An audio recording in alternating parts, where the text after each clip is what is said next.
বিছানা যাওয়ার পরে ডান কাতে শোয়, ডান কাতে শুয়ে যদি একটা বাক্য 3 বার পড়ে, কয়বার? আল্লাহর নবী বলেন আল্লাহ তাআলা তার গুনাহগুলোকে মাফ করে দিবে। যদি পৃথিবীর শুরু দিন থেকে আজ পর্যন্ত বৃষ্টির যত ফোঁটা ছিল তত ফোঁটার সংখ্যা বরাবর,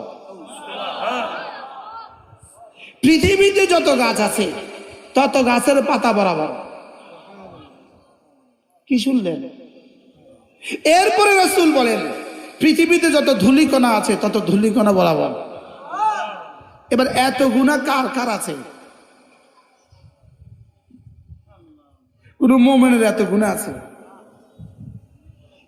তাহলে এই বাক্যটা যদি আপনি পড়েন ডান কাতে শুয়ে, বলবো বাক্যটা বলবো, আস্তাগফিরুল্লাহাল্লাযী লা ইলাহা ইল্লা হুয়াল হাইয়ুল কাইয়্যুম ওয়া আতুবু ইলাইহি লা হাওলা ওয়ালা কুওয়াতা ইল্লা বিল্লাহ।